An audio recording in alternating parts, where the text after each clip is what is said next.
Hey, this is Matt Simpson, the beer sommelier at the Craft Brewers Conference here for BrewPot.com. We're going to interview some of the best craft brewers in the entire world. Come on, let's go. Exactly how long have you been around?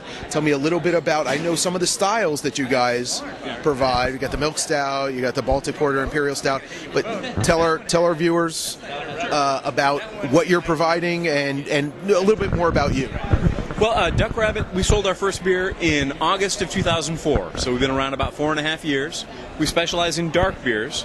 Our top seller, by a long shot, is the Milk Stout. That's our flagship. In addition to that, we do a porter, an amber ale, and an American brown ale. And then we have seasonal beers, the Baltic Porter, the barley wine, a Russian Imperial Stout, and a wee heavy Scotch ale. And are you basically, was your business plan propelled by the emergence of the craft beer revolution that we found in the last 5 to 10 years or so? Because you say that you've got almost all big beers, and I've had your barley wine and Imperial Stout. I've had almost all your beers. And they are really craft beer lovers' beers. There's no, you don't have a Kolsch, you don't have a Saison. You know, tell me about your plan there and the direction that you've planned to go. Yeah, sure. Well, Duck Rabbit started 4.5 years ago, but I've been in the beer industry longer than that. I've been in the beer industry about 11 years. For sure that the developments in the craft beer industry have informed my thinking and my planning and my intentions. The fact is, however, when I started the brewery in North Carolina, the limit on alcohol that we were allowed to produce was 6% by volume.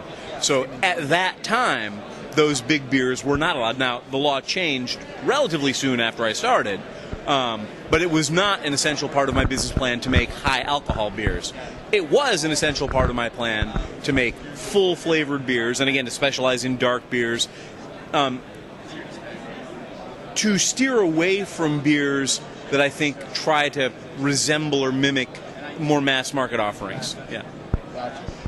Do you see any conflict right now with the big boys? No conflict whatsoever. No. I mean, I think they have their area of the market, and we have ours, and what they do can help us, and what we do can help them.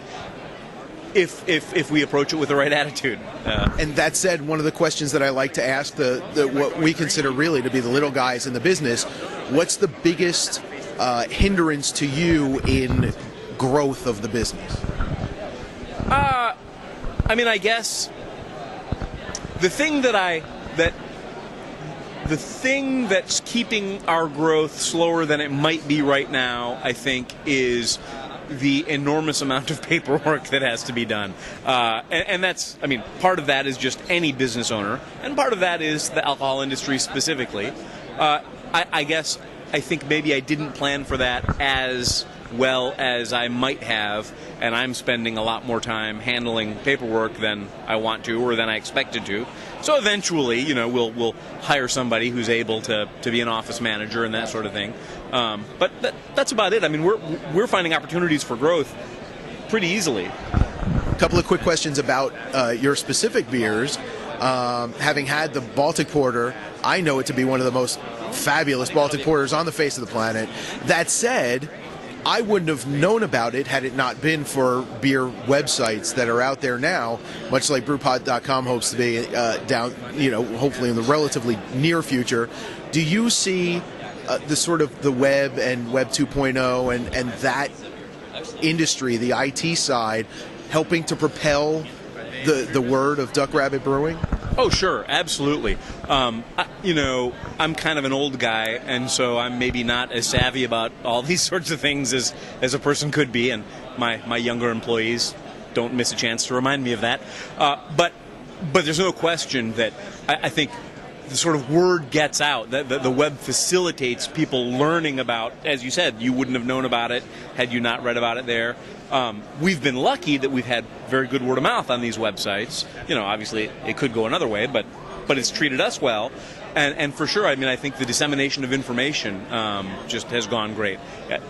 And since obviously little guys like us can't spend the sort of money to advertise that the big guys do, that's a boon. Right. And speaking of styles, I happen to have it on good authority that you have a couple of new kind of crazy beers in the barrel, maybe not necessarily even beers.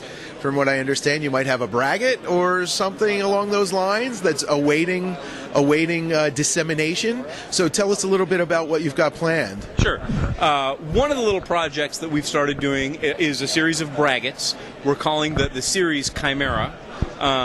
It's for each of the seasonal beers that we make, we've taken the second runnings from brewing the beer, added that with honey, and fermented it as a braggot. A braggot, as maybe not everyone knows, is a mead, a honey wine, flavored with wort, flavored with the stuff that would otherwise become beer.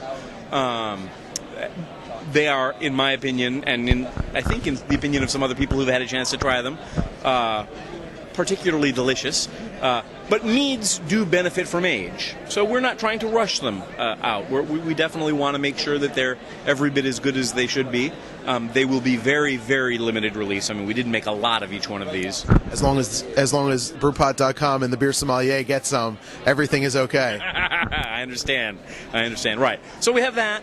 We also have been taking some of our seasonal beers and aging them in bourbon barrels. We've got some others aging in wine barrels. And that's something that, we'll see what other kinds of barrels we can get in the future and do some of that. So we're having a little fun. And one last question. Where do you see Duck Rabbit being, say, 5 years from now? Well, I see us being bigger than we are now. We're continuing to grow at a pace that we can sustain. It's important to me that we grow, that we don't just explode. I want to be able to manage that growth at every stage so that we continue to put out the beer that meets the quality standards that I have and that I think our customers have come to expect. And, of course, make sure that the people whom we supply aren't faced with shortages and that sort of thing. So, I think that we'll be in more states than we are now. We'll be bigger, but essentially the same kind of operation.